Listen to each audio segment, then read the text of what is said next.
TV ప్రేక్షకులకు నమస్కారం. కృష్ణం వందే జగద్గురుం.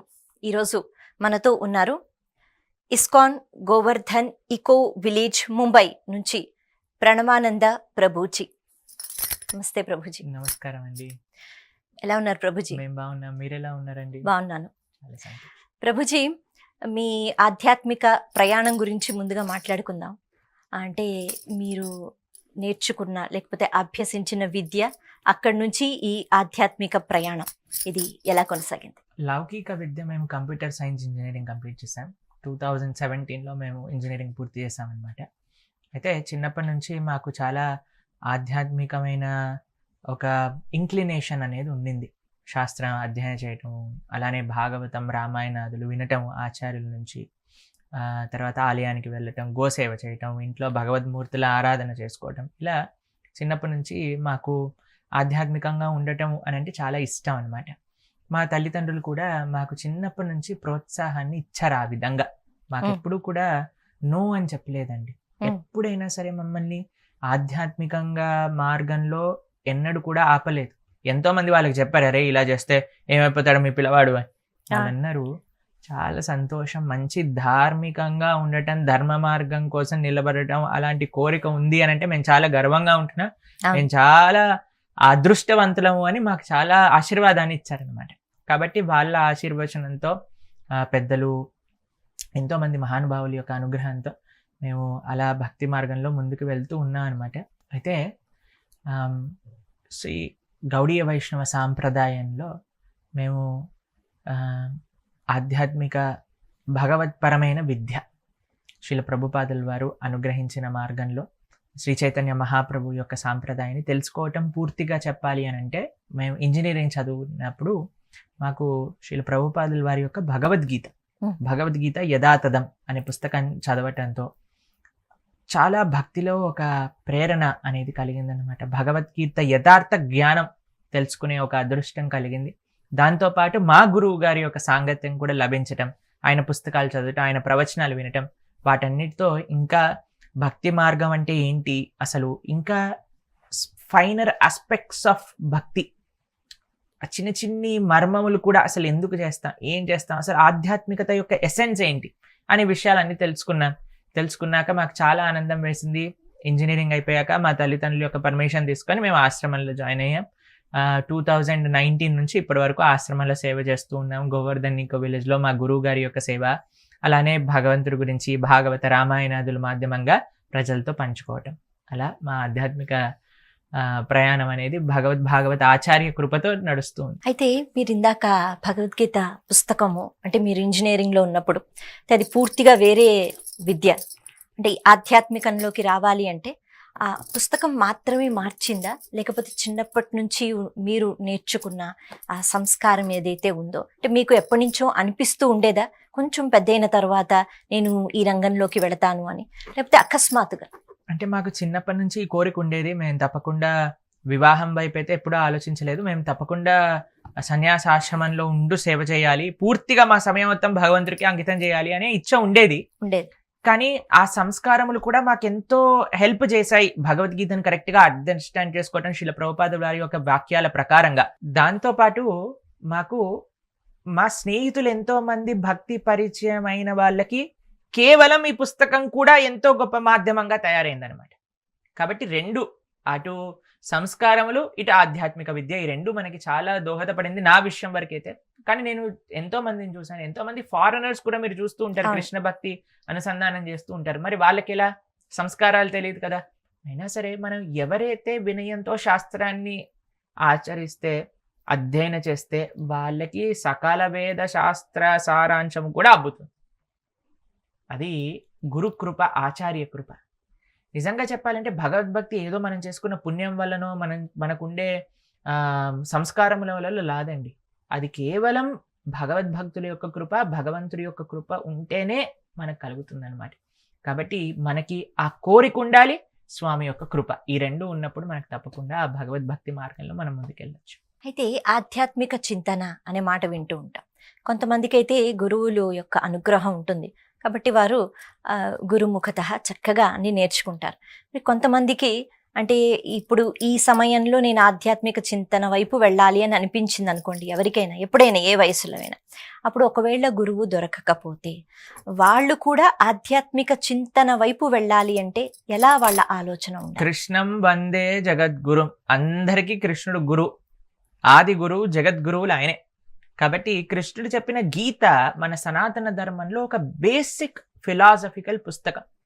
ప్రతి ఒక్క హిందువు తప్పకుండా చదవాల్సిన పుస్తకం ఇది. ఏ సాంప్రదాయం నుంచైనా కానివ్వండి, గీత అధ్యయనం చేయాలి.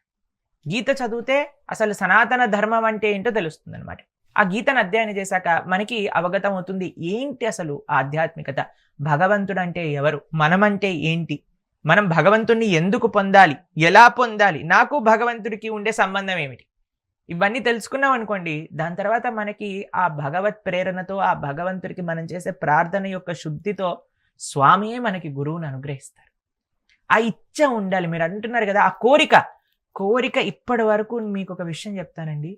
భగవంతుడి గురించి తెలుసుకోవాలి అనే కోరిక మనస్ఫూర్తిగా మనం అనుకుంటే భగవంతుడు ఎక్కడున్న వాడికైనా సహాయం చేస్తాడు, ఒక మార్గం చూపిస్తారు. తప్పకుండా చూపిస్తాడు. మనకి భాగవతంలో ధ్రువుడి యొక్క స్టోరీ మీరు వినే ఉంటారు. అవును. చిన్న పిల్లవాడు అరణ్యంలోకి బయలుదేరాడు, వెళ్ళిపోతాడు. నారదుడు వచ్చేస్తాడు అక్కడ. అవును. అయ్యా నువ్వు ఇక్కడికి వెళ్ళు, ఈ మంత్రాన్ని జపం చేయి. ఎలా వచ్చింది ఆయనకి? ఎందుకంటే మన యొక్క శుద్ధి, భావశుద్ధిని చూసి భగవంతుడు ఒక చక్కటి గురుని మనకి అనుగ్రహిస్తారనమాట. శాస్త్ర సారాంశం మొత్తం తెలిసిన ఒక భక్తుడిని మనకు అనుగ్రహిస్తారు. కాబట్టి మనం ఎలా ప్రార్థన చేయాలి అంటే, కృష్ణ పరిపూర్ణంగా నీ కృప మా జీవితంలో ఉండాలి అని ఆ మనస్ఫూర్తి ప్రార్థనకు తప్పకుండా భగవంతుడు వింటాడు. అదే వివిధ మాధ్యమాలలో మనం భగవంతుడి గురించి తెలుసుకోవటం, భక్తి గురించి తెలుసుకోవటం. ఏదో ఈ పరిష్కారం చేయండి, ఈ ఉపాయం చేయండి, ఈ మంత్రం చేయండి, మీ కష్టాలు ఇది పోతాయి, డబ్బులు వచ్చేస్తాయి, మీరు సుఖ సంతోషాలతో, ఇది కాదండి భక్తి అని అంటే. భగవంతుడి యొక్క పూర్తి కృప, భగవంతుని తెలుసుకోవటం, భగవంతుని ఆశ్రయించటం. ఎవరికి ఏ కోరిక ఉంటే అలా అలా భగవంతుడు అనుగ్రహిస్తారు. మనకు కేవలం ఈ భౌతికమైన రోగం పోవాలి, భౌతికమైన కోరికలు తీరాలి అంటే ఆ విధంగా భగవంతుడు చూపిస్తారు. కానీ కృష్ణ నాకు నువ్వే కావాలి. సుధాముడి గురించి మీకు ఒక కుచేలుడు అని అంటారు కదండి. ఆయన ద్వారకా నగరం బయటకు వచ్చినప్పుడు అక్కడ ఉండే భటులు అన్నారట, కుచేల నీకేం కావాలో చెప్పు నేను ఇచ్చేస్తా అని అంటే, ఆయన నాకేం వద్దయ్యా, నాకు కృష్ణుడు కావాలి అన్నారు. కాబట్టి కృష్ణుడి దగ్గర తీసుకెళ్ళారు.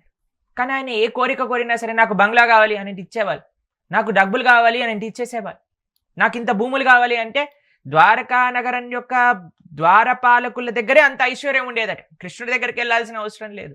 కానీ సుధాముడు అక్కడ నాకు ఎవ్వరు వద్దు, నాకు కృష్ణుడే కావాలి అని అడిగినందుకు ఆయన కృష్ణుడు లభించాడు. ఈ రోజుకి కూడా మనం వాళ్ళ యొక్క స్నేహం గురించి మాట్లాడుకుంటున్నాం. కాబట్టి మన కోరిక, మన భావశుద్ధి అనేది చాలా ప్రధానం. అయితే మనం కృష్ణుడిని ప్రార్థించినప్పుడు మనం ప్రతిరోజు పూజ చేస్తాం. అయితే నిత్యం కొన్ని శ్లోకాలు అని అంటారు కాబట్టి అవి చదివేసుకుంటూ ఉంటాం. లేకపోతే మన ఇంట్లో వాళ్ళు ప్రత్యేకించి ఈ వ్రతాలు, ఈ పూజలు అంటే చేసేస్తూ ఉంటాం. కానీ ఇది కాకుండా లోపల నుంచి ఆనందం రావాలి అంటే పూజలో ఎప్పుడు మనం కోరికలే కదా కోరుతూ ఉంటాము. అలా కోరికలు కాకుండా పూజ అన్నది ఎప్పుడు ఆనందాన్ని ఇస్తుంది? ఆ సాధన ఎలా మొదలవుతుంది? ఎప్పుడైతే కోరికల కోసం పూజ చేయటం ఆపేస్తామో అప్పుడు ఆనందాన్ని ఇస్తుంది. భుక్తి ముక్తి సిద్ధికామి అతయైవ అశాంత కృష్ణ భక్త నిష్కామ సదైవ శాంత అని అంటుంది మన శాస్త్రం. ఎవరైతే కోరికలతో వెంపర్లాడుతూ ఉంటారో, అటు ఇటు ఇటు అటు పరిగెత్తుతుంటారో వాళ్ళకి ఎప్పుడు కూడా మనశ్శాంతి అనేది లభించదు. ఎందుకంటే కోరికలకి ఎండ్ ఉంటుందా అండి? మనసుని నమ్మిన అన్నంత వరకు మనకి కోరికలు అనేవి తీరవు. మనసు పైన మనం విశ్వాసం, కృష్ణుడు భగవద్గీతలో ఏం చెప్తారు తెలుసా? ఎవరి మనసు అయితే కంట్రోల్డ్గా ఉంటుందో అది వాళ్ళ బెస్ట్ ఫ్రెండ్, కానీ ఎవరిదైతే అన్కంట్రోల్డ్గా ఉంటుందో అది బెస్ట్ ఎనిమీ అయిపోతుంది అనమాట. కాబట్టి ఆ మనసుని నిగ్రహించేటంటే అది అడిగిన విషయాలన్నీ మనం తీర్చి ఇవ్వటం ప్రారంభం చేశామంటే మన మనసు ఎప్పుడు కూడా మన మాట వినదు. నో, నేను నీకు ఇది ఇవ్వను, నువ్వెంత అరిచినా సరే, ఎంత ఇబ్బంది పెట్టినా సరే అని మనం కూర్చున్నప్పుడు, ఓ వీడు గీత చదివి మొండివాడు అవుతున్నాడు కాబట్టి వీడిని ఇబ్బంది పెట్టకూడదు అని మనసు మెల్లమెల్లగా కంట్రోల్ అవుతుంది అనమాట. కాబట్టి మనసుని కంట్రోల్ చేయడం చాలా చాలా కఠినమైన విషయం. ఒక కోతట ఒకసారి ఏకాదశి వ్రతం చేయాలి అని అనుకుందట. అయితే ఒక చెట్టు పైన, నేను ఇక్కడ సిటీలో ఉంటే ఎక్కడ చూసినా సరే తిండి కనిపిస్తుంది, తినేస్తాను, ఈ ఏకాదశి వ్రతం చక్కగా చేయాలంటే నేను అసలు ఈ సిటీలో ఉండకూడదు, దూరంగా వెళ్ళి చెట్టు పైన కూర్చుంటాను అని చెట్టు ఎక్కేసి కూర్చుంటారు. కొద్దిసేపు అయ్యాక అది అనిపించిందంటే నేను ఈరోజు మొత్తం ఏకాదశి వ్రతం చేస్తే రేపటికి నీరసం అయిపోయి కలుదిరి కింద పడిపోతానేమో, రేపు ద్వాదశి రోజు పారణ చేయడానికి ఏ వస్తువులు కూడా ఉండవేమో, కేవలం అరటిపళ్ళు తెచ్చి పక్కన పెట్టుకుంటా కానీ తినను అనుకుందట. సరే అని మనసు ఈ ఐడియా రాగానే కోతి వెళ్ళి అరటిపళ్ళు తెచ్చేసింది, పక్కన పెట్టేసుకుంది. కొద్దిసేపు మళ్ళీ ధ్యానంలో కూర్చుంది, మంత్రం జపిస్తూ ఉంది. కొద్దిసేపు అని కనిపించిందంటే అరే ఎంత అలసిపోతాను నేను, మొత్తం నీరసించిపోతాను, ఈ అరటిపండు తొక్క తీయగలుగుతానో లేదో, రేపటికి తొక్క తీసి పెట్టుకుంటాను కానీ తినను, రేపటి రోజు పారణ చేస్తాను అని అనుకుందట. తొక్క తీసి పక్కన పెట్టేసిందట. దాని తర్వాత మనసు అందట, కోతి మనసు, ఓయ్ కోతి నువ్వు రేపు ఎలా దాన్ని చేయి పట్టుకొని పైకెత్తాలి అరటిపండుని, ఎంత కష్టం అవుతుంది నీకు ఈరోజు ఉపవాసం చేస్తే, కాబట్టి నోట్లో పెట్టుకో, రేపు పొద్దున్న తినేద్దు కానీ అందట. కోతి తీసి నోట్లో పెట్టేసుకుందట. తర్వాత మనసు అందట కేవలం నమిలి పెట్టుకుంటా అంతే, రేపు మింగుతా అని నమిలేసిందట. నమిలేక మింగుతే ఏముందని ఆయనతో మింగేసిందట. ఇది మనసు చేసే పనండి మనతో పాటు. ఇది ఇంకొంచెం ఇంకొంచెం, ఇదొక్కటే అదొక్కటే అని మళ్ళీ అటు ఇటు ఇటు అటు పరిగెత్తిస్తూ ఉంటుంది. కానీ మనం ఎప్పుడైతే ఒక్క చోట నిలకడగా స్వామి నీవే తప్ప ఇతపరం బెరుగను అని గజేంద్రుడు ఎలా అయితే భగవంతుడి కోసం ప్రార్థించారో అలా మనం ప్రార్థించగలిగితే, నిస్వార్థమైన ప్రేమ మనకు ఉండగలిగితే అప్పుడు తప్పకుండా భగవంతుడి యొక్క అనుగ్రహం అనేది మనకు లభిస్తుంది. అయితే ఇప్పుడు ఈ ప్రేమ కలగటం అన్నది నిజంగా అది బహుశా అందరికీ సాధ్యం కాదేమో. మరి ఎలాంటి, అంటే ఎక్కువగా ఆలయాలకి వెళ్ళాలా, లేకపోతే మంచి పుస్తకాలు చదవాలా, అంటే ఏ రకంగా భగవంతుడిని మనం అలా పోల్చుకోగలగాలి? అంటే కేవలం భగవంతుడు అంటే మన కోరికలు తీర్చే ఒక ఇది అని కాకుండా భగవంతుడిని మనం చాలా ప్రేమగా చూసుకోవాలి అంటే ఇప్పటి వాళ్ళకి మీరు ఎటువంటి ఇది చెప్తారు? మీకు సింపుల్ ఫార్ములా చెప్తా, ABCD ఫార్ములా అంటారు దాన్ని. ABCD formula. ఇవి చేసేసారనుకోండి తప్పకుండా మనకి భగవత్ ప్రేమ అనేది లభిస్తుంది.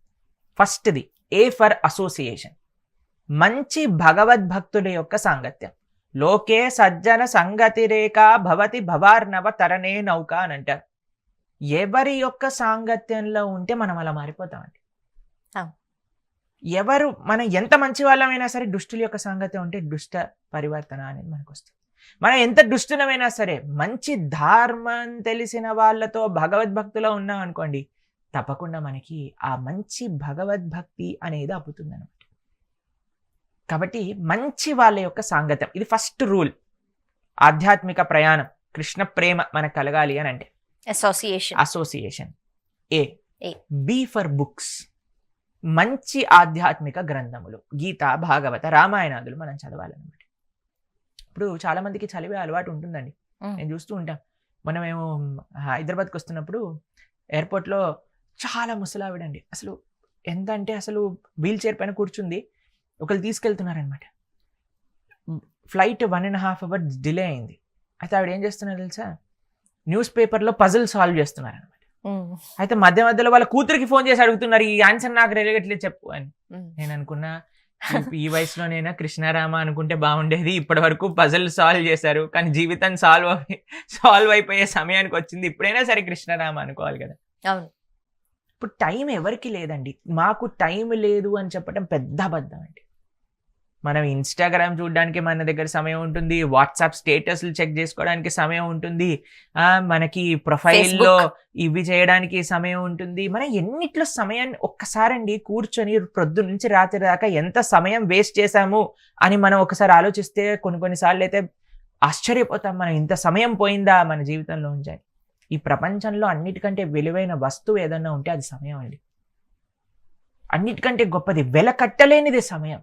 అటువంటి సమయాన్ని మనం దేనికోసమని వేస్ట్ చేస్తున్నామని ఆశ్చర్యం వేస్తుంది కొన్నిసార్లు మనం పరిశీలన చేస్తే. కాబట్టి మన సమయాన్ని సద్వినియోగం అంటే మంచి పుస్తకాలు, భగవద్భక్తుల యొక్క సాంగత్యం, భగవత్పరమైన పుస్తకాలు. రోజుకొక 15 నిమిషాలు ఇవ్వలేమే అండి. భగవంతుడు 24 గంటలు మనకిస్తే ఒక అరగంట భగవంతుని తీయటంలో ఏం తప్పు చెప్పండి. ఒక 10 నిమిషాలు భగవంతుడి యొక్క చక్కటి పుస్తకం చదవటం, గీతలో ఒక్క శ్లోకం చదువుదాం, దాని తాత్పర్యం అర్థాన్ని చదువుకుందాం, భాగవతంలో ఒక శ్లోకం చదువుకుందాం, రామాయణంలో ఒక చిన్న పాట చదువుకుందాం. రెండవది బుక్స్. C ఫర్ చాంటింగ్, భగవన్నామ జపం. కృతేయ ధ్యాయతో విష్ణుం త్రేతాయాం యజతో మఖై ద్వాపరే పరిచర్యాయాం కలో తత్ హరికీర్తనం అని అన్నారు. ఈ కలియుగంలో తరించడానికి మార్గం ఏమిటి అని అంటే భగవంతుడి యొక్క నామ జపం చేయడం. ఇంకా ఏ మార్గములు కూడా కలియుగంలో అంత ఎఫెక్టివ్గా పనిచేయదట.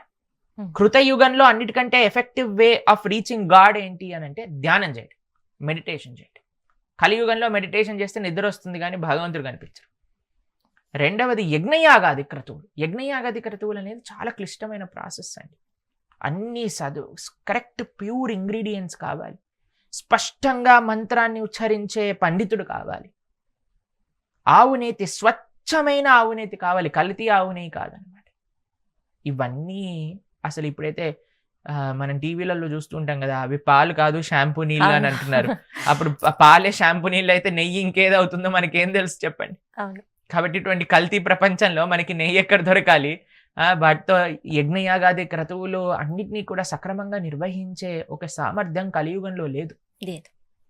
ద్వాపరే పరిచర్యాయాం. కృష్ణుడు ద్వాపర యుగంలో పర్సనల్ గా బృందావనంలో ఉన్నారు కాబట్టి బృందావన బ్రజవాసులందరూ కృష్ణుడి సేవ చేసి తరించారు. ద్వాపరే పరిచర్యాయాం, కృష్ణుడి యొక్క సేవ. కలో తత్ హరికీర్తన. కలియుగంలో తరించడానికి మార్గం ఏంటి? సులభమైన మార్గం ఏంటి అంటే భగవంతుడి యొక్క నామ జపం.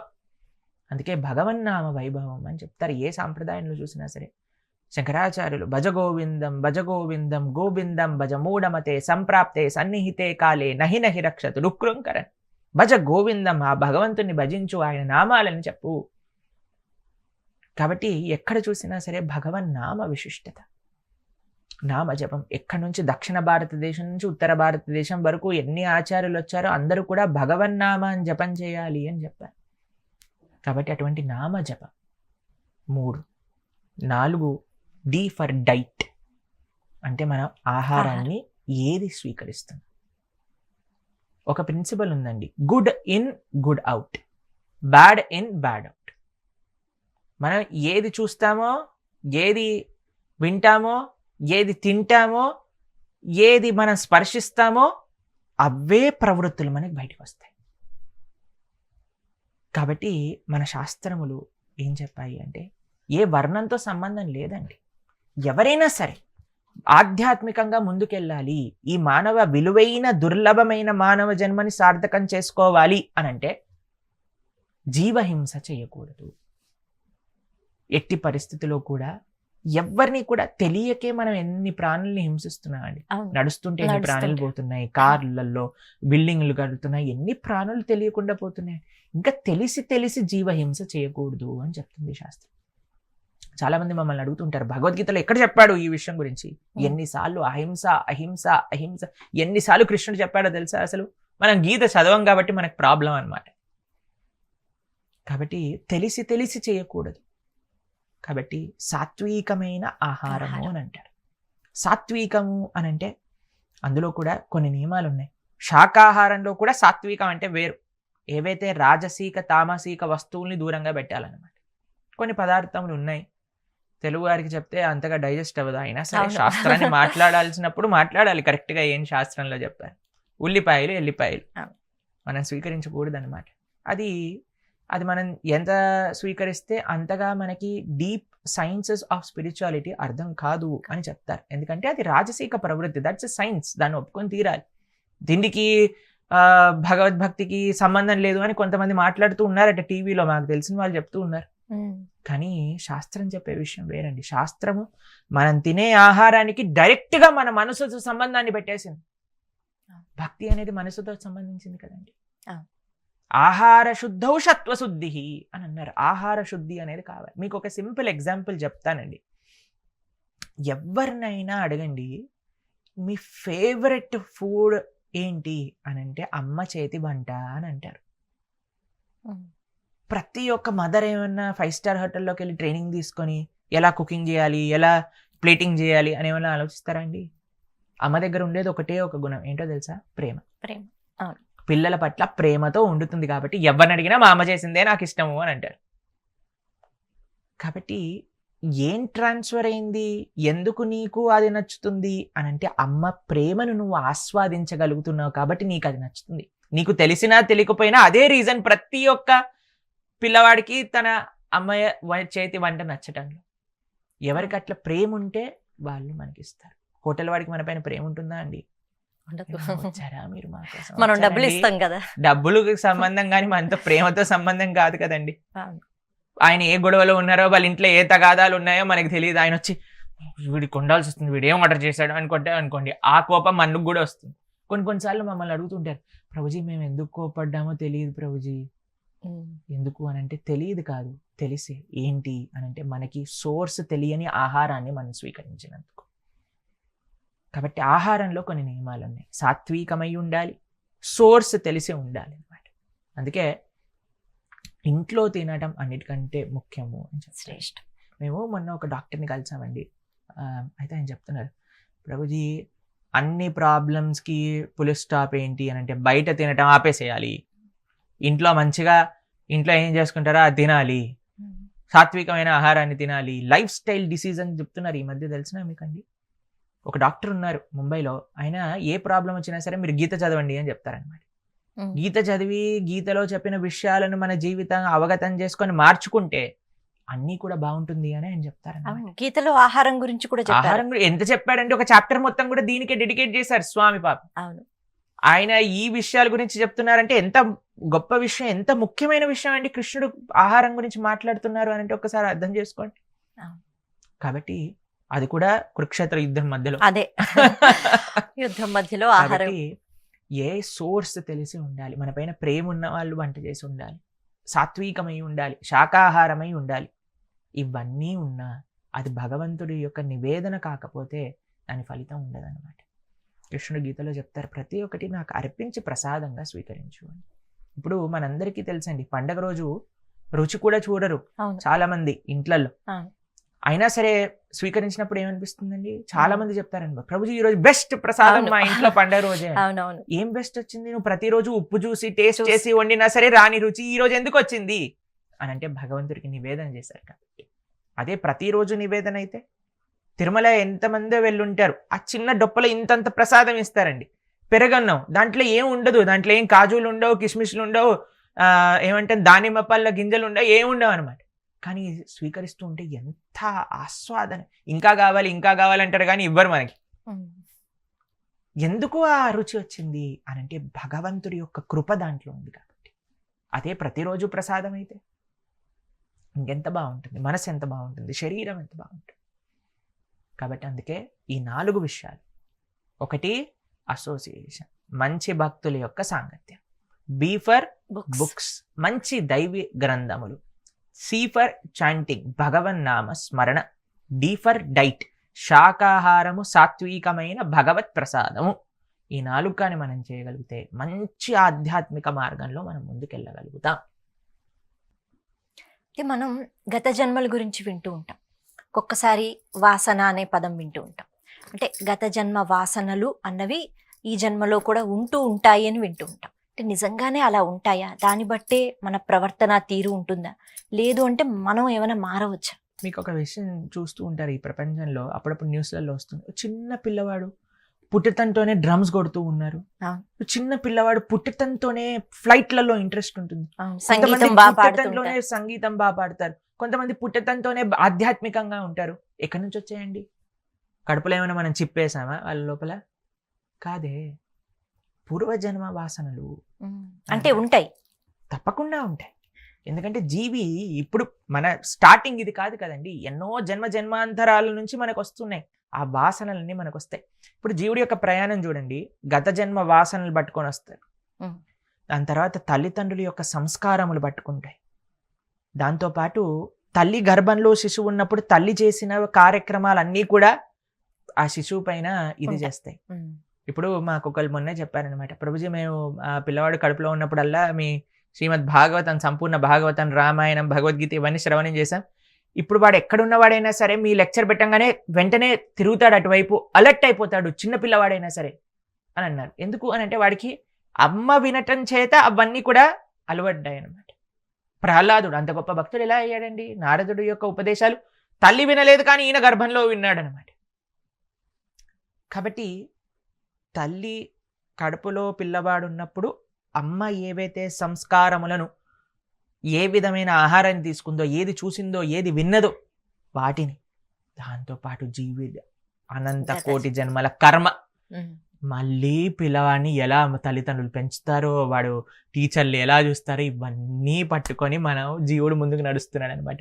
దాంట్లో మనం ప్రయత్నం చేస్తున్నాం, ఒరే ఇదిరా కృష్ణుడు చెప్పింది, ఇలా మారాలి, మన ధర్మం ఇది, మన సనాతన సంస్కృతి అంటే ఇది, జీవుడి యొక్క స్వరూపం, కృష్ణుడి యొక్క దాసత్వం అని చెప్పి అర్థం చేసుకోవాలి అంటే ఎంత విశేషం చెప్పండి.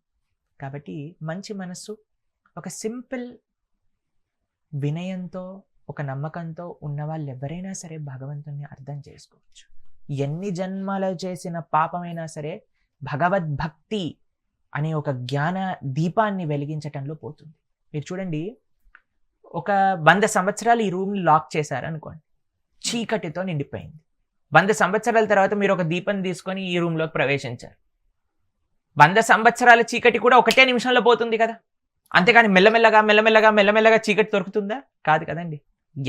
దీపం పెట్టామంటే ఒక్క నిమిషంలో ఆ జ్ఞానం మొత్తం కూడా ప్రజ్వలింపజరుగుతుంది. అలానే భగవద్భక్తి కూడా ఎన్ని జన్మాంతర కోట్ల వాసనలు అవ్వనివ్వండి, అదేనైనా అవ్వనివ్వండి, మన మనస్ఫూర్తిగా కృష్ణుడిని ఆశ్రయిస్తే, మన శాస్త్రం ఇచ్చిన ఎగ్జాంపుల్ ఏంటో తెలుసా? ఒక పెద్ద దూది కొండని కూడా ఒక చిన్న అగ్ని రవ్వ పడినా సరే ఎలా అయితే కాల్చేస్తుందో అలా అనంత కోటి జన్మ సంస్కారములన్నీ కూడా కాల్చేస్తుంది. భగవద్భక్తికి ఉండే శక్తి, భగవన్నామానికి ఉండే శక్తి అటువంటిది. మనం అందరం పూజలు చేస్తూ ఉంటాం, ఆలయాలకి వెళుతూ ఉంటాం. అయితే ఆలయానికి వెళ్ళిన తర్వాత అక్కడ అంటే ఏదో ఒక రకంగా అంటే ఆ పాజిటివ్ అట్మాస్ఫియర్ అని అంటూ ఉంటాం కదా, అక్కడ వేద మంత్రాల ఘోష కానీ లేకపోతే జరుగుతున్న పూజ కానీ ఇది నిజంగానే మన పైన ప్రభావం చూపిస్తుందా? మన ఇంట్లో అయినా మనం ఎంత అలాంటివి వింటూ ఉంటే అంత మన మనసు మారుతూ ఉంటుందా? అందుకే ఎక్కువ సార్లు ఆలయానికి వెళుతూ ఉండాలా, లేకపోతే మన శ్రవణము ఆ విధంగా ఉండాలా? మంత్రము మనః త్రాయతే ఇది మంత్రః. మనస్సుని మార్చేది, మనస్సుని ఇన్ఫ్లుయెన్స్ చేసేదే మంత్రం. మీరు సౌండ్ గురించి ఎంతో సైంటిఫికల్గా కూడా చాలా రీసెర్చ్ జరిగిందండి. ఏది వినటం చేత మన మైండ్లో ఉండే ఆ వేవ్ లెన్స్ ఎలా మారుతున్నాయి, రజోగుణం, కొన్ని మ్యూజిక్ ఉంటే డన్ డన్ డన్ డన్ అని వాయిస్తారు. అది వినంగానే కొన్నిసార్లు అయితే మాకు తలనొప్పి వచ్చేస్తుంది అనమాట. అంటే ప్రయత్నపూర్వకంగా కాదు, అప్రయత్నపూర్వకంగా విన్నప్పుడు కూడా. కాబట్టి కొన్ని ఉంటాయి మన మన సాంస్కృతికమైన పరంపరాగతంగా వచ్చే సంగీతం, క్లాసికల్ మ్యూజిక్, అసలు ఎంత ఆర్ట్ ఉంది, అసలు ఎంత మీనింగ్ ఉంది, ఎంత కళ ఉంది, ఎంత మనశ్శాంతి ఉంది. భగవంతుడి యొక్క నామ సంకీర్తన కీర్తనలు అసలు ఎలా, ఇప్పుడు తెలుసా అండి, ప్రపంచం మొత్తంలో అన్నిటికంటే most positive mind relaxation therapy ఏంటో తెలిసిన మంత్ర. మీరు ప్రపంచంలో ఏ వెస్టర్న్కైనా వెళ్ళండి, కర్మ తెలుసు వాళ్ళకి, మంత్రం తెలుసు వాళ్ళకి, కీర్తన్ తెలుసు వాళ్ళకి, సేవ, ఇవన్నీ కూడా ఫారెనర్స్ యూజ్ చేసే వర్డ్స్ అండి. బయట వాళ్ళు, భక్తికి సంబంధించిన వాళ్ళు కాదు, ఎవరినైనా సరే మీరు అడగండి, కర్మ అని అంటారు, కీర్తన్ అని అంటారు. అది ఎవరికైనా సరే ఆ పాజిటివ్ వైబ్రేషన్స్ మన వేదములు, మన మంత్రములు ఖచ్చితంగా ప్రభావం చూపిస్తాయి. 110%. మీరే మన జీవితంలోనే ప్రయత్నించవచ్చు. ఎంతోమంది మేము చూసిన వాళ్ళం కూడా ఉన్నాం. ఎందుకు మేమే ఇన్ని సంవత్సరాల నుంచి మంత్ర సాధన చేస్తూ ఉన్నాం. కాబట్టి అది ఎక్స్పీరియన్స్ ద్వారా వస్తుంది. ఇప్పుడు చూడండి, మీకు ఒక 2 రోజులు గులాబ్ జామున్ ఇలా ఉంటుందండి. గులాబ్ జామున్ కోవాతో బాగా వాటిని మంచిగా సాఫ్ట్గా చేసి, దాన్ని బాల్స్లా చేసి, దాన్ని శుద్ధమైన నెయ్యిలో వేయించి తీసి, కుంకుమ పువ్వు వేసిన షుగర్ సిరప్లో వేసి, ఇలాయచీ పొడి జల్లి తింటే ఎంత బాగుంది అంటే, ప్రభుజీ ఇంత లెక్చర్ ఇవ్వకండి, మా గులాబ్ జాములు తెచ్చియండి, మేము తిని ఆస్వాదన చేసి మీకు చెప్తాం, అంతే కదండి. అవును. ఎంత మనం వర్ణించినా సరే, ఎంత మనం విన్నా సరే అది అవగతమయ్యే విషయం కాదు, ఆచరించాలి. అందుకే భక్తి ఈజ్ ఆల్ అబౌట్ ఎక్స్పీరియన్స్. ఆ ఎక్స్పీరియన్స్ ఎప్పుడు వస్తుంది? మనం విని దాన్ని ఆచరించినప్పుడు. అందుకే మీరందరూ ఎక్స్పీరియన్స్ చేయండి. ఎవరైతే ఆ భగవద్భక్తి మార్గంలో ముందుకు వెళ్ళాలి, అసలు ఏంటి భగవద్భక్తి అనుకునే వాళ్ళు, ఏంటి భగవంతుడి యొక్క మంత్రానికి ఉండే శక్తి అని అనుకునే వాళ్ళు ట్రై చేయండి, ఎక్స్పీరియన్స్ చేయండి. మీ ఎక్స్పీరియన్సే మీకు నేర్పిస్తుంది అనమాట. కర్మ సిద్ధాంతం అంటే మనకి భగవద్గీతలో కృష్ణ పరమాత్మ కర్మ చెయ్యండి, అది ముఖ్యము అని చెప్తారు. ఒక్కొక్కసారి మనకి ఎన్ని కష్టాలు వస్తాయి అంటే దాన్ని తట్టుకునే శక్తి మనకి ఉండదు. అటువంటి సమయంలో కూడా అంటే ఇలాంటి మంచి కర్మే చెయ్యాలా, ఇప్పుడు కూడా ధర్మం గురించే ఆలోచించాలా అని చాలామంది అంటే వాళ్ళ జీవితాన్ని పరిశీలన చేస్తే తప్పు పనులు చేసిన వాళ్ళు చెప్పే కారణాలు ఇలాగే ఉంటూ ఉంటాయి. అయితే ఈ కర్మలు అన్నవి ఇవి అంటే గత జన్మ దీనివల్ల అలాంటి కర్మలు చేస్తూ ఉంటామా, లేకపోతే ప్రయత్నపూర్వకంగా ఈ కర్మ అన్నది ఎలా చెయ్యగలగాలి ఎటువంటి పరిస్థితుల్లో అయినా? చాలా మంది ఏమంటారంటే అండి, పుట్టినప్పుడే మన తలరాతలు రాసినప్పుడు మనల్ని ఎందుకు బ్లేమ్ చేస్తారు, ఇది అయ్యాలి అని రాసున్నప్పుడు జరుగుతుంది అది అని అంటూ ఉంటారనమాట. కానీ మన కర్మ మనల్ని ఏం డిసైడ్ చేస్తుందో తెలుసా అండి? ఒక సిచ్యువేషన్, ఒక పరిస్థితిని ఇస్తుంది. ఆ పరిస్థితిలో నువ్వు ఏం చేస్తావు అని కర్మ డిసైడ్ చేయదు. ఫర్ ఎగ్జాంపుల్ మీకు చెప్తాను.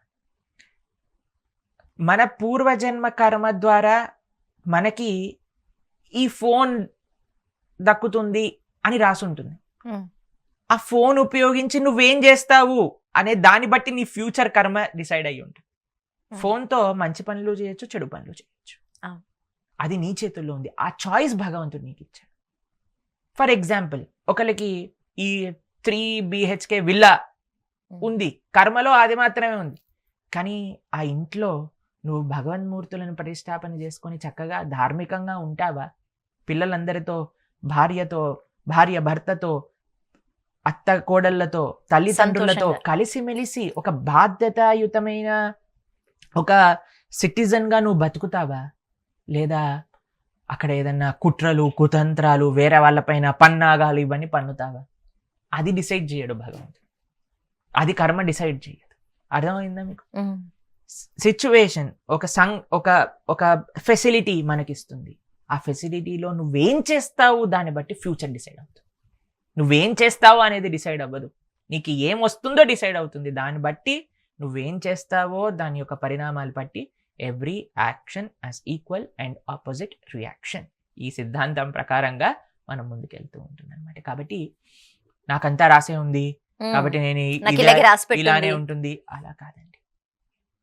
మనము ఏ సిచ్యువేషన్లో ఉన్నా సరే ఆ భగవంతుడి పైన నమ్మకంతో, మంచి దృఢ నిశ్చయంతో మనం ఉంటే ఎటువంటి స్థితిలోనైనా సరే మనం మొత్తం సిచ్యువేషన్ని మన వైపు తిప్పుకోవచ్చు. We can be the hero of this world. ఏ విధంగా అంటే ధర్మాచరణ చేసి. మీరు చూడండి, ఎంతోమంది అధర్మం చేసిన వాళ్ళు ఉంటారు, కానీ వాళ్ళని ఎప్పుడూ మనం గుర్తుపెట్టుకోమండి. ఎవరైతే ధార్మికంగా ఉన్నారో, ఎవరైతే ధర్మం కోసం నిలబడ్డారో వాళ్ళని మాత్రమే మనం గుర్తుపెట్టుకుంటాం, వాళ్ళని ఆదర్శంగా తీసుకుంటాం. రామ అని పేరు పెట్టుకుంటారు కానీ రావణ అని పేరు పెట్టుకుంటారా అండి ఎవరైనా? ఎందుకు పెట్టుకోము? ఈజీ. రామో విగ్రహవాన్ ధర్మ. రాముడు ధర్మాన్ని ఆచరించిన వ్యక్తి కాబట్టి మనందరికీ ఆదర్శం. అందుకే కదండి రామాలయం కట్టుకుని రాముడి యొక్క ఆలయం కోసం ఇన్ని సంవత్సరాలు ఫైటింగ్ కూడా చేశాం. ఎందుకంటే ఆయన ధర్మమూర్తి. కాబట్టి ధర్మం వైపు ఉన్నది. ధర్మో రక్షతి రక్షిత. మనకు అనిపించచ్చు, టెంపరీగా అనిపించచ్చు అండి, నేను ఇంత మంచివాడిని అయినా సరే నాకు ఇన్ని కష్టాలు వస్తున్నాయి. ఇది ముఖ్యంగా మనం అలాంటి ఉదాహరణలు తీసుకుంటూ ఉంటాం. అంటే ఎవరు వాళ్ళు అలా ఉన్నా అంత బాగున్నారు కదా, వాళ్ళు ఇప్పటి వరకు వాళ్ళు ఏ కష్టాన్ని అనుభవించలేదు కదా, మరి ఎందుకు మనం అలా ఉండకూడదు అని చాలా మంది అపోహ ఏంటంటే, ప్రభు తప్పులు చేసిన వాళ్ళందరూ చాలా సంపాదించేస్తున్నారు, చాలా ఆనందంగా ఉన్నారు. ఒకళ్ళు చెప్పారని, బట్ ప్రభుజీ వాళ్ళు బెంజ్ కార్లో వెళ్తున్నారు. వాళ్ళు బెంజ్ కార్లో క్యాన్సర్ హాస్పిటల్కి వెళ్తున్నారో నీకేం తెలుసు? మనకి ఎలా తెలుస్తుందండి? కాబట్టి మనం కేవలం బెంజ్ కార్ చూసి ఆనందంగా ఉన్నారు అనుకోవటం చాలా పొరపాటు. నువ్వు సైకిల్ పైన వెళ్తుండొచ్చు, కానీ నీకు ఇంటికి వెళ్ళాక నీకు ఒక మంచి భార్య, 2 పిల్లలు, సుఖ సంతోషాలతో ఉండొచ్చు. నువ్వు ఎవరికి తెలుసండి ఎవరు ఎలా ఉంటారు? కాబట్టి ఏది మంచి ఏది చెడు అని ప్రపంచంలో చెప్పడం చాలా కష్టం. కాబట్టి ఏది మంచి ఏది చెడు ఒక చిన్న కథ చెప్తాను, మీకు అర్థమవుతుంది. ఒకసారి ఒక ఆయన ఒక గుర్రం కొనుక్కున్నారట, చాలా డబ్బులు పెట్టి. ఆయనకుండే సంపాదనల్ని పెట్టి ఒక గుర్రాన్ని కొనుక్కున్నారట. గుర్రాన్ని కొనుక్కుంటే పక్కింటి వాళ్ళందరూ వచ్చి, బా ఎంత అదృష్టం, ఎంత అదృష్టం, ఎంత మంచి జరిగింది, నీకు ఇంత పెద్ద గుర్రం కొనుక్కున్నావు అని అన్నారట. అయితే ఈ వ్యక్తి అన్నారట, అయ్యో ఏది మంచో ఏది చెడో ఎవరికి తెలుసు అన్నారట. మరుసటి రోజు ప్రొద్దున వచ్చి చూడంగానే ఈ గుర్రం పారిపోయిందట, అవి ఉండే కట్టులు తెప్పేసుకొని. అందరు పక్కింటి వాళ్ళందరూ వచ్చి, అయ్యో ఎంత చెడు జరిగిపోయింది, ఎంత చెడు జరిగిపోయింది అన్నారు. ఏది మంచి ఏది చెడు ఎవరికి తెలుసు అన్నారు. కొన్ని రోజులు అవ్వంగానే ఈ గుర్రము అరణ్యంలోకి పారిపోయి 4-5 గుర్రాలను తీసుకొని వచ్చేసిందట వీళ్ళింటికి. వెంటనే పక్కింటి వాళ్ళందరూ వచ్చి, ఓ చాలా మంచి జరిగిపోయింది, చాలా మంచి జరిగిపోయింది, మీకెంత అదృష్టం అంటే, ఏది మంచి ఏది చెడు ఎవరికి తెలుసు అన్నాడు. ఈ పిల్లవాడు ఎవరైతే గుర్రం యజమాని ఉన్నారో వాళ్ళ పిల్లవాడు హార్స్ రైడింగ్ చేస్తూ చేస్తూ చేస్తూ ఒకరోజు ఆయనతో కింద పడి కాళ్ళు విరగ్గొట్టుకున్నాడు అనమాట. వెంటనే వచ్చి, అయ్యో ఎంత తప్పు జరిగింది, ఎంత చెడు జరిగింది మీకు. ఈ యజమాని అన్నంటే, ఏది మంచి ఏది చెడు ఎవరికి తెలుసు అని అన్నాడు. కొన్ని రోజుల తర్వాత ఏమైంది అంటే ఆ రాజ్యం పట్ల పక్క రాజ్యం వాళ్ళు యుద్ధానికి వచ్చారు. రాజుగారు ఒక నియమం చేశారు, నా రాజ్యంలో ఉండే వాళ్ళందరూ యుద్ధానికి వెళ్ళాలి అనగానే అందరు పిల్లల్ని తీసుకెళ్ళిపోయాడు. వీడి పిల్లవాడు కాలు ఇరిగింది కాబట్టి వీడు ఒక్కడే ఇంట్లో ఉన్నాడు. వెళ్ళిన వాళ్ళందరూ యుద్ధంలో చనిపోయాడు, వీడు ఒక్కడే బతుకున్నాడు అనమాట. ఇప్పుడు చెప్పండి, ఏది మంచి ఏది చెడు? పదార్థం ఒకటే, ఏ సిచ్యువేషన్ ని మంచి అంటాం చెడు అంటాం. కాబట్టి నాకేదో చెడు జరిగిపోతుంది, నాకు ఇది అయిపోతుంది, నాకు ఇది అయిపోతుంది, దీన్ని పక్కన పెట్టు. నీ ధర్మం ఏంటో నువ్వు అనుష్ఠానం చెయ్యి, నీకేది కావాలో అది భగవంతుడు ఇస్తాడు. అది మన యొక్క సంకల్పం ఉండాలి. ఇది టెంపరీ ఫైస్, మైండ్ ఆడే నాటకాలు ఇవన్నీ కూడా. నాకు చెడైపోతుంది, నేను ఇది నేను అది, మనసుని పక్కన పెట్టు.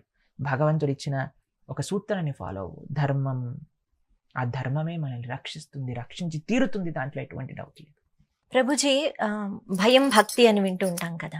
అంటే కొంతమంది భక్తి అన్నది లోపల నుంచి వస్తుంది, అందుకని భక్తితో పూజ చేస్తూ ఉంటారు. ఎన్ని శ్లోకాలు చదివామో లేకపోతే ఎంత వచ్చింది అన్నది కాదు, ప్రేమతో కొలుచుకుంటారు. కొంతమంది ఇలా చెయ్యకపోతే ఏమైనా అవుతుందేమో, అంటే ఇవాళ పూజ చెయ్యకపోతే ఈ పుణ్యతిథి కాబట్టి ఇలా పూజ చెయ్యకపోతే దేవుడికి కోపం వస్తుందేమో అని అనుకుంటూ ఉంటాం. అయితే ఈ భయము భక్తి రెండు ఒకటేనా? పూజ చెయ్యకపోతే దేవుడికి కోపం వస్తుందా అని ఆలోచించిన వాళ్ళకి మీ సమాధానం ఏమిటి? భగవంతుడు సాడిస్ట్ కాదండి. మేము ఒకసారి ఆలయంలో దర్శనం చేసుకుంటే ఒక చిన్న పిల్లవాడు వాళ్ళ అమ్మ చెప్తుంది అనమాట, ఏయ్ దండం పెట్టు మా ఆశ్రమంలో, ఏయ్ హాత్ జోడో నేతో ఆఖ నికాల్ దేగా భగవాన్ అని అందనమాట. నేనన్నా, ఏం చెప్తున్నావు అసలు, దండం పెట్టకపోతే కళ్ళు తీసేస్తాడా దేవుడు, అసలు ఫస్ట్ ఇలాంటి చెప్పటం ఆపు అని ఆవిడికి అరగంట సేపు అర్థం చేయించా. అసలు భగవంతుడు అంటే ప్రేమేక మూర్తి అండి. ఆయన మన స్వామి ఎంత ప్రేమ అంటే, ఆ వైకుంఠంలో ఉండే భగవంతుడు కూడా ఒక శ్రీ విగ్రహ రూపంలో ఎక్కడికి రమ్మంటే అక్కడికి వస్తారు, మన సేవలను స్వీకరించి అంత ప్రేమ కలిగిన మూర్తి. పత్రం పుష్పం ఫలం తోయం యోమే భక్తా ప్రయశ్చతి. అర్జునుడి యొక్క రథ సారిథ్యం చేయడానికి రెడీగా అయిపోయారు స్వామి. రథ సారిథ్యం అంటే ఏంటో తెలిసిన మీకు? డైరెక్షన్స్ చెప్పాలి అని అంటే, ఇప్పుడు కార్లో వచ్చారనుకోండి, జీపీఎస్ చూసి రైట్ ఎల్లు లెఫ్ట్ ఎల్లు అని చెప్తారు. కానీ రథంలో ఎలా చెప్తారండి? యుద్ధం చేస్తున్నప్పుడు కాల్తో తన్నాలి. లెఫ్ట్ సైడ్ దంతే లెఫ్ట్ సైడ్ వెళ్ళాలి, రైట్ సైడ్ దంతే రైట్ సైడ్ వెళ్ళాలి.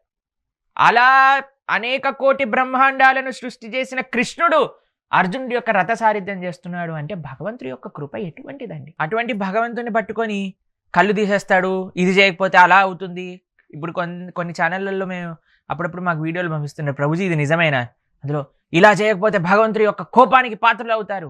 లేదా ఇంకో విషయాలు ఏముంటుంది, ఈ మంత్రం చేయండి మీకు అష్టైశ్వర్యాలు సిద్ధిస్తాయి, ఇది ఒక పరిష్కారం చేయండి మీకు అదైపోతుంది ఇదైపోతుంది. ఈ రెండూ తప్పు అండి. భగవంతుని ఈ రెండు విషయాలలో ఆశ్రయించకూడదు. భయంతో ఆశ్రయించకూడదు, కోరికతో ఆశ్రయించకూడదు. అహైతుకి అప్రతిహత యయాత్మా సుప్రసీదతే. నీకు నిజమైన సుఖం సంతోషం కావాలి అంటే కృష్ణ, ఇప్పుడు తల్లిని అడుక్కోవాలా అండి ప్రతి క్షణం కూడా? అమ్మకు అన్నీ తెలుసు పిల్లవాడికి ఏం కావాలో, అన్నీ సముపార్జన చేసి పెడుతూ. అలా భగవంతుడి పైన నమ్మకం ఉండాలి. స్వామి నువ్వేం చేసినా నాకు మంచి చేస్తావు, స్వామి ఏదన్నా ఇవ్వకపోయినా మంచి కోసం. ఇప్పుడు చిన్న పిల్లలు వస్తారు, అమ్మ నాకు చాక్లెట్ కావాలి చాక్లెట్ కావాలి అంటే అమ్మ ఏమంటుంది, ఏయ్ పళ్ళు పుచ్చిపోతాయి తినకూడదు అని అంటుంది. అది అమ్మ మన పైన చూపించిన కోపమా ప్రేమ? మీరేమంటారు ఒక తల్లిగా? కోపంగా అనిపిస్తుంది అవతల వాళ్ళకి, కానీ అది ప్రేమే కదండి. కాబట్టి భగవంతుడు మనకి ఇచ్చినా ఆయన ఇవ్వకపోయినా అందులో ఆయన ప్రేమే దాగుంది. మనం అర్థం చేసుకోలేము, ఎందుకంటే మనది పిల్ల బుద్ధి కాబట్టి. అది ఆ నమ్మకంతో చూసిన వాళ్ళు మారోబి రాకోబి జో ఇచ్చాతో హార్. మా ఆచార్యులు అంటారు, ఏది చేసినా సరే కృష్ణ నేను మాత్రం నీ యొక్క తవ నిత్య దాస, నేను మాత్రం నీ యొక్క దాసుడిని అని చెప్తాను అనమాట. కాబట్టి పిల్లలకి ఎప్పుడు ఇలాంటివి నేర్పించకూడదు. ఒకటి భయం నేర్పించకూడదు భగవంతుడు అంటే, రెండు కోరిక, భగవంతుని ఏదో మనం అడుక్కునే వాళ్ళ వెళ్ళి అడుక్కోవడము, భగవంతుని ఏదో మన పని వాళ్ళనో ఏటీఎం మెషిన్లానో యూజ్ చేసుకోవడం, ఇలాంటివి కూడా నేర్పించకూడదు. భగవంతుడిని ప్రేమతో ఆశ్రయించడం. ప్రేమ అని అంటే మన కోసం మనల్ని పక్కన పెట్టి భగవంతుడి కోసమై మనం ఆరాధన చేయటం. స్వామి నేను నీకు ఏం చేయగలను అనేది ప్రేమ. అలా మనం ఉండగలిగితే స్వామి యొక్క పూర్తి కృప, ఆయన ఇవ్వకూడదు ఏమిటండి, సాక్షాత్తుగా భగవంతుడే వచ్చేస్తే ఇంకా మనకి ఏం ఉండదు చెప్పండి, అన్నీ ఉంటాయి, సపరేట్గా అడగాల్సిన అవసరం లేదు. పశ్చాత్తాపం అంటారు కదా, ఈ పశ్చాత్తాపానికి ఉన్న శక్తి ఏంటి? పశ్చాత్తాపము కొన్ని లెవెల్స్లో ఉంటుందండి. కేవలం నేను ఈ తప్పు చేసేసాను, అయ్యో తప్పు చేయకుండా ఉండాల్సి ఉండే అని రోధించటం కాదు. ఇది మొట్టమొదటి అడుగు మాత్రం. ఫస్ట్ ఏంటో తెలుసా, చేసింది తప్పు అని తెలుసుకోవటం. 2, చేసిన తప్పు కోసం బాధపడటం. 3, ఇంకోసారి ఆ తప్పుని చెయ్యను అని భగవంతుడికి విన్నవించుకోవటం. 4, ఆ తప్పు చెయ్యకుండా ఉండటం. ఇది పశ్చాత్తాపాన్ని, పరిపూర్ణ పశ్చాత్తాపం. ఇలా ఉన్న భక్తుడిని కృష్ణుడు ఎప్పుడైనా క్షమిస్తాడు. కానీ మరలా మనం అదే చేస్తున్నాం, ఓ దేవుడా నన్ను క్షమించేసాయి, మళ్ళీ వెనకాలకి వెళ్ళంగానే మన పని మనం చేస్తూ మళ్ళీ వచ్చేసి అయ్యో నా పాపాలన్నీ క్షమించేసాయి, గంగానదిలో స్నానం చేసి నా పాపాలన్నీ పోయాయి, మళ్ళీ ఫ్రెష్గా చేసుకోవచ్చు. ఇలా న్యూ అకౌంట్స్ ఓపెన్ చేయకూడదండి. ఒకసారి మన పాపం చిట్టా ఆపేసామంటే, స్వామి ఇప్పుడు నువ్వు చెప్పినాక ధర్మంగా నేను నడుచుకుంటా, ధార్మికంగా నేను వెళ్తాను. కాబట్టి పశ్చాత్తాపం 4 స్టేజెస్లలో పరిపూర్ణం అవుతుంది.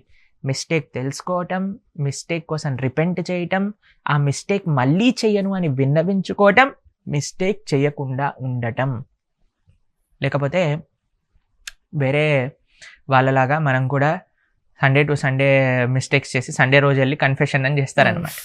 అలా ఉండకూడదు. అది మన దగ్గర పనిచేయదు. స్వామి ప్రతి ఒక్కటి కూడా నోట్ డౌన్ చేసుకుంటారు, మర్చిపోరు ఆయన ఎప్పుడు కూడా. కాబట్టి పశ్చాత్తాపం పరిపూర్ణత ఎప్పుడైతే మనం ఆ చెడు పనిని ఆపేస్తాం అప్పుడు మాత్రమే కలుగుతుంది. But sincere tears of repentance అవి మన పాపాన్ని కడిగేస్తాయి అని చెప్తాయన్నమాట. కాబట్టి ఇది చాలా చాలా ఒక హార్ట్ గొప్పదై ఉండాలండి. ఫస్ట్ తెలుసా అండి, తప్పు చేసేటప్పుడే లోపల నుంచి ఇన్నర్ వాయిస్ అని మాట్లాడుతుంటారు ఈ రోజులలో. అది పరమాత్మ చెప్పే పాపం చెప్తే మంచి విషయాలు అనమాట. కానీ ఆయన నోరు మూయించేస్తాం, నువ్వు పక్కగుండు అని ఇన్నర్ వాయిస్ అనే పేరుతో పాపం పరమాత్మ చెప్పే విషయాల్ని ఏదో భౌతికమైన పేరు ఇచ్చేసాం. కానీ అది పరమాత్మ మనకు చెప్తున్నాడు, సర్వశ్చ చాహం హృది సన్నివిష్టం. హృదయంలోంచి మనకు చెప్తుంది. ఎవరు తప్పు చేసినప్పుడైనా మనకు ఒక వాయిస్ అనేది వినిపిస్తుంది కదండి, ఇది తప్పు అయినా సరే మనం చేస్తున్నాం. కానీ ఎప్పుడైతే మనం ఆ పరమాత్మ రియలైజేషన్ భక్తి మార్గంలో తెలుసుకుంటామో అప్పుడు ఏ తప్పు చేయకుండా మంచిగా ధార్మికంగా ఉండే ఒక శక్తి ఆ భగవంతుడు అందిస్తాడు. ఇది తరించే. గృహస్థాశ్రమంలో ఉంటూ కూడా ఎలా తరించుకోవచ్చు? అన్నిటికంటే ఈజీగా తరించే ఆశ్రమం గృహస్థాశ్రమం. ఎందుకో తెలుసా అండి, అక్కడ ఒక ప్రతి వ్యవస్థ ఉంది. ఒక భార్య పక్కనే ఉంది మనతో పాటు. మనం ఏదైనా తప్పు చేస్తే మనల్ని సరైన సక్రమమైన మార్గంలో ముందుకు తీసుకెళ్ళాలి. భార్య మాట వినాలి భర్త, అది ఫస్ట్ మెట్టు అనుకోండి.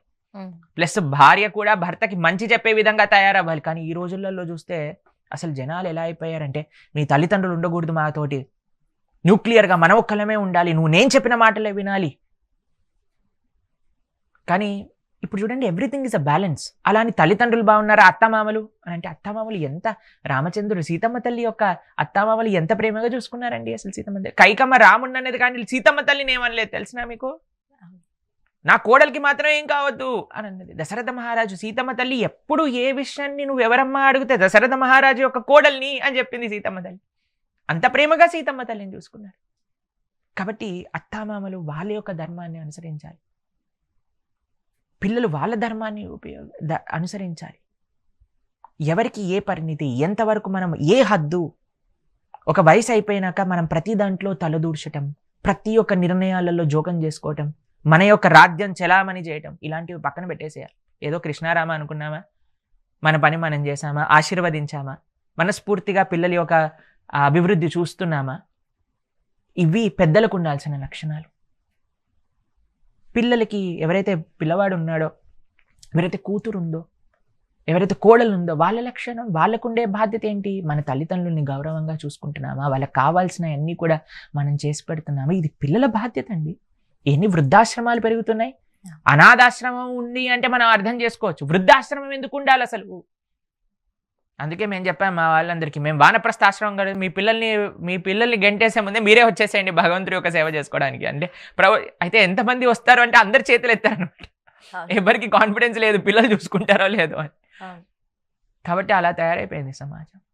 కాబట్టి బాధ్యత, గృహస్థాశ్రమంలోకి రావడానికి ఉండే మెయిన్ ప్రయోజనం ఏంటి అంటే ధర్మాచరణ. పెళ్లి చేసుకునేది హనీమూన్లో తిరగడానికి కాదండి, అయ్యాషి చేయడానికి కాదు, బయటికి వెళ్ళి మనం ఏదో ఎంజాయ్మెంట్ కోసం పెళ్లి చేసుకుంటున్నాం అని అనుకుంటున్నాం కాదండి. మన సనాతన సంస్కృతిలో వివాహం అనేది కేవలం ధర్మాచరణకై, సేవకై, తల్లిదండ్రుల యొక్క సేవ, అత్తామామల యొక్క సేవ, పిల్లల యొక్క సేవ, సమాజం యొక్క సేవ. ఒక ఇంట్లో గృహిణి మారితే ఆ కుటుంబం మారుతుంది, ఒక కుటుంబం మారితే ఒక సమాజం మారుతుంది, ఒక సమాజం మారితే ఒక దేశం మారుతుంది. అన్నిటికీ స్టార్ట్ ఒక ఇల్లు, ఇద్దరు దంపతులు ఒకళ్ళనొకళ్ళు పాజిటివ్గా ఉండాలి. మాకు ఎంతోమంది చెప్తారండి, ప్రభుజీ మేము మంచిగా మారాలనుకుంటే మా హస్బెండ్ మమ్మల్ని బాధ పెడుతున్నారండి, మంచిగా వెళ్ళనివ్వట్లేదు. కొన్నిసార్లు అంటారు, ప్రభుజీ మేము భక్తి చేస్తుంటే మా వైఫ్ నన్ను ఎగతాళి చేస్తుంది, నన్ను చేయనివ్వట్లేదు. పిల్లలు అంటారండి, మా తల్లిదండ్రులు ఆపేస్తున్నారు. తల్లిదండ్రులు అంటారు, పిల్లలు చేయనివ్వట్లేదని. ఇలాంటి కథలు మన భాగవతంలో హిరణ్యకశిపు ప్రహ్లాదుడిని ఆపేశారు అని విన్నాం, మళ్ళీ ఇప్పుడు చేస్తున్నారు మనం అనమాట. అంటే మన దైవ ప్రకృతియా రాక్షస ప్రవృత్తియా ఒకసారి ఆలోచించండి. కాబట్టి గృహస్థాశ్రమం అనేది కొన్ని విషయాలకి ప్రతీత. చెప్తాను మీకు. ఒకటి, సన్యాసి ఒక బ్రహ్మచారి ఆలయాన్ని గృహం చేసుకొని ఉంటారు, దాన్ని ఆశ్రమము అని అంటారు. కానీ ఒక గృహస్థ ఇంటిని ఆలయం చేసుకొని ఉంటాడు అన్నమాట.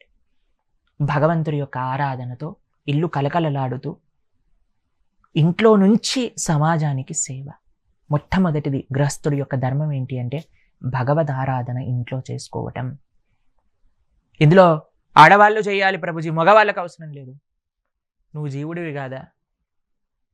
జీవుడికి ఉండాల్సింది సంబంధం. కాబట్టి కుటుంబం అంతా కలిసి ఉండాలి. A family that prays together stays together. We should pray together. అన్నీ కలిసి చేస్తామండి. సినిమాకి కలిసి వెళ్తాం, పార్క్కి కలిసి వెళ్తాం, షికారికి కలిసి వెళ్తాం, ఆలయానికి ఆడవాళ్ళు వెళ్ళాలి, పూజ ఆడవాళ్ళు చేయాలి.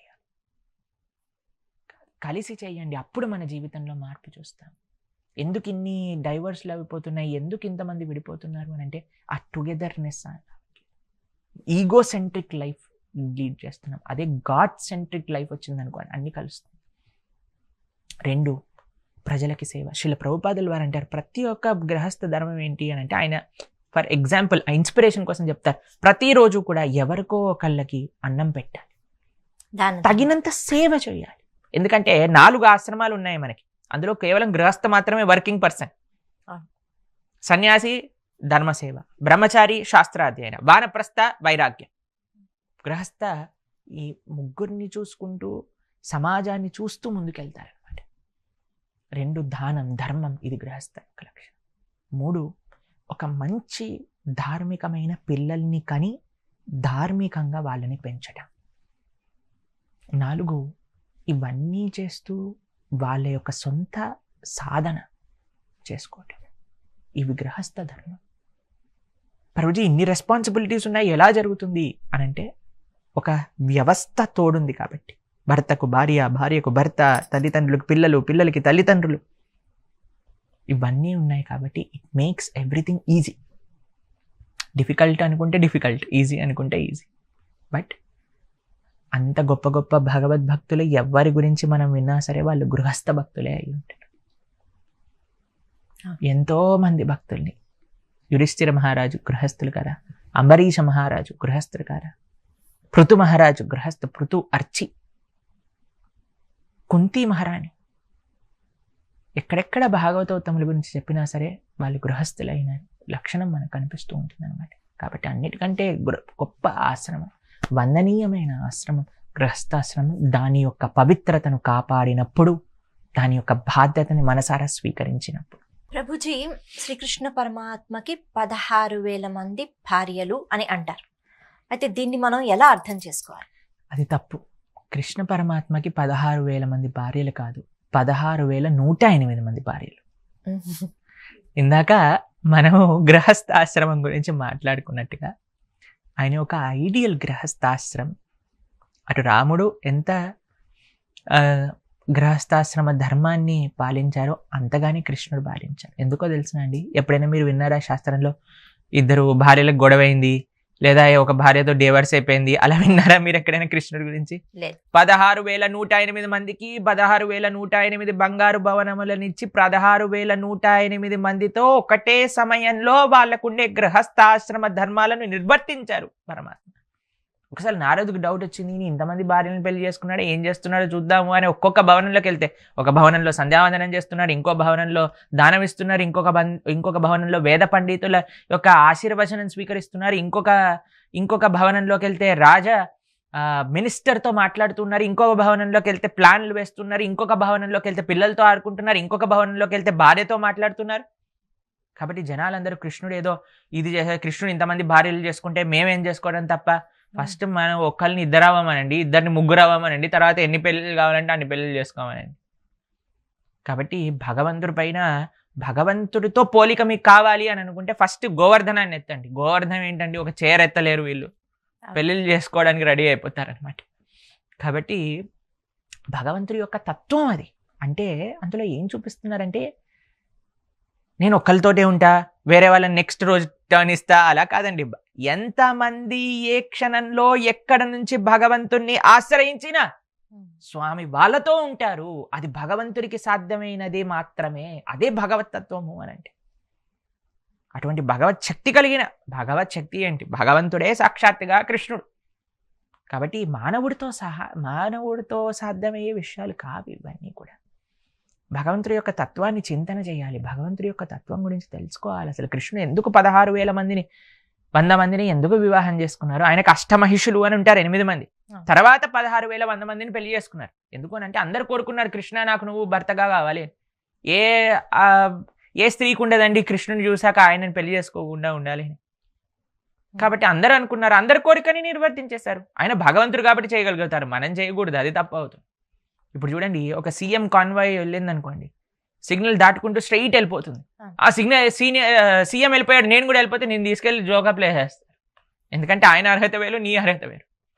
కాబట్టి నేను కూడా వేరేలాగా ఉంటా అన్నప్పుడు ఏమవుతుంది తెలుసా, పులిని చూసి నక్కలు వాత పెట్టుకున్నట్టుగా అవుతుంది అనమాట. కాబట్టి అలా మన పరిస్థితి ఉండకూడదు.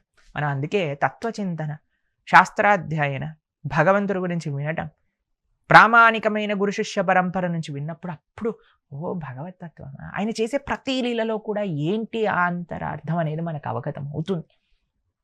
అలా అవగతం చేసుకొని భగవంతుని ఆశ్రయించినప్పుడు ఆ భగవంతుడి యొక్క కృప అనేది లభిస్తుంది.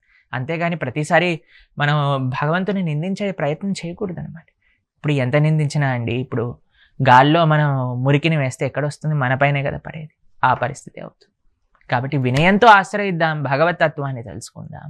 అహంకారంతో మనం ఎప్పుడూ కూడా భగవంతుడి పైన దూషణ చేయకూడదు.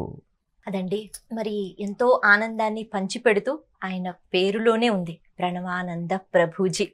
ప్రణవానంద ప్రభుజీ, శ్రీమాన్ ప్రణవానంద ప్రభుజీ మనకి అంటే ఎన్ని చక్కని విషయాలు చెప్పారు. ప్రతి ఒక్క విషయంలోనూ ఆయన ఆనందాన్ని పంచారు. అందుకే వారు అంత ఆనందంగా ఉన్నారు. ఆ శ్రీకృష్ణ ప్రభు యొక్క దీవెనలు ఆయనకి ఎప్పుడు ఉంటూ, ఆయన ఎప్పుడు ఇలాగే ఆనందంగా ఉంటూ మనలాంటి వాళ్ళకి ఎప్పుడు ఆనందాన్ని పంచాలి అని పదే పదే కోరుకుందాం. హరే కృష్ణ ప్రభు. చాలా ధన్యవాదాలండి. హరే కృష్ణ.